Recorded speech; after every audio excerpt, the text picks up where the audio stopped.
Wow, Rich, what have we here?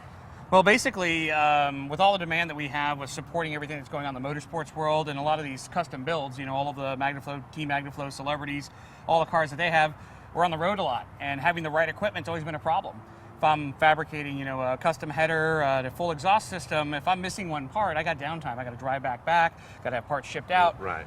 Basically here from everything from the plasma cutter where I can cut a pattern header flange right on the spot, bracketry, any kind of mating flanges I need, plasma cutter to cut out any space I need in a chassis to re-weld, welder, air compressor for all the tools, and again, even to cut all the tubing I have a bandsaw that's here as well.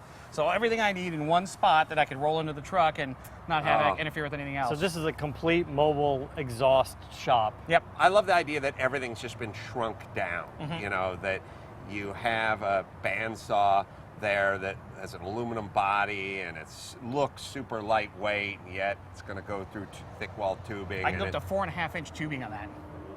Now listen, first off, you don't need tubing wider than 4.5 inches unless you're driving a Pantera.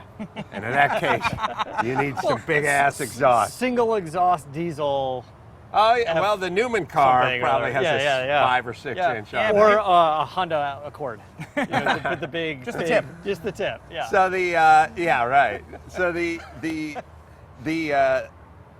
all the stuff, the compressor, the welder, the plasma cutter, and all that kind of stuff. It's so nice that it can all be scaled down. The truck itself is really cool. What I like about this setup, it's the exact opposite of the pimp my ride thing, which is I'm going to put an aquarium in the back of your Isuzu Trooper, and you're just kind of going, wherever you go, you can bring live lobster with you, just in case. You're kind of like, all right, who needs this? And this is like everything you need right here.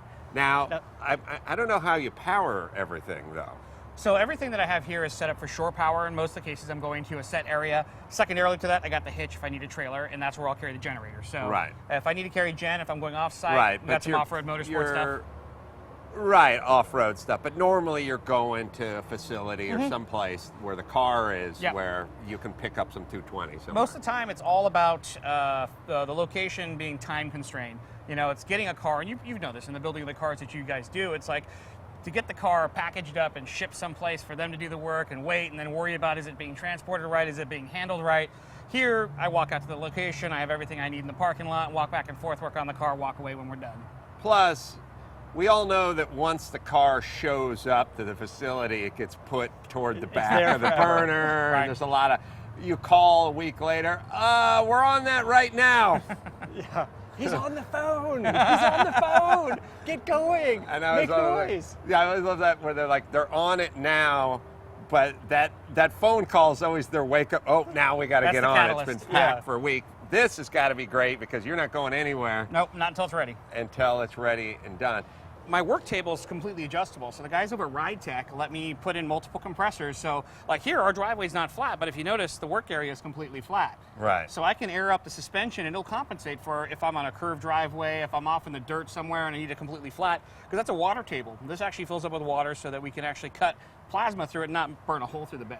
Right. So it needs to be perfectly level. And in doing that, we don't know what the ground clearance is going to be. So instead of having a tailpipe hanging 6 inches below, we went up into the unused body panel and actually protected the area around it and actually ran the exhaust through it. Your background is in fabrication, and now you become more of a spokesperson. But do you still get out in the field?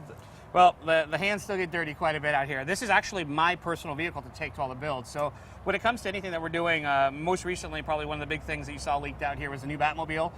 We actually designed all the exhaust for it. Wow. So we were actually on set and with all of our tools out over here, actually just down the street, building the parts for it. So they need, in the new Batman, they need the Batmobile to function pretty well. Actually, one of the key elements that we had with a lot of the movie cars is stunt cars are doing things that regular cars aren't supposed to be doing. So power is critical, power to weight was critical. Packaging, so there's noise. A lot of the sets, we want to silence the cars so they could dub in the sound that they're looking for. I would assume, when you're talking about futuristic cars, they don't want it to sound like a big burly V8, which it really has. They may want to kind of juice it up with something, but they need it to be quieter on set so they can dub it out. So we work with a lot of them to silence cars, to exasperate the sounds. In a lot of cases, that stunt car's got a slide. It wasn't intended to, so we need more torque, we need more horsepower, and we're building headers and exhaust to get that out of them.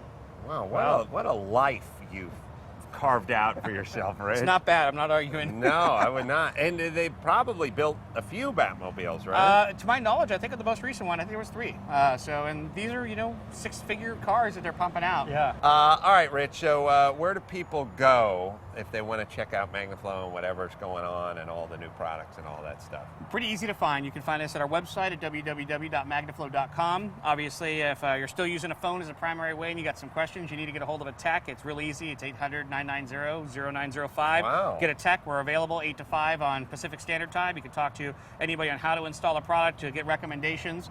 And then bottom line, you're going to get a tech. You're not going to get, hello. Yeah. My name is Rob. I dig that trim on there. I dig that too. Jonathan Ward would dig that.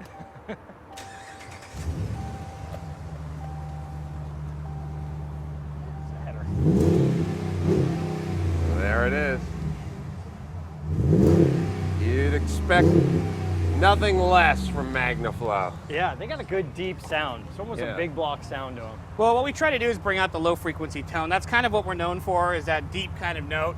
Right. Without being intrusive. So we don't want to get so loud that the cabin gets droned when you're cruising down the highway. And especially on these trucks that have the multiple displacement system, it goes into 4-cylinder mode. A lot of people don't realize what a V4 sounds like firing at 180 opposed. You get this thumpy, almost like helicopter whoop, whoop, whoop, whoop sound. It's not very desirable. So our mufflers are made to absorb that sound and cancel that out as it goes out through the tailpipe. Well, on that exhaust note, we will bid you adieu. And again, you go to magnaflow.com, check it out, call them up, do whatever you need to do. And until next time, this is Adam for Rich and Matt saying keep the air in the spare and the bag in the wheel.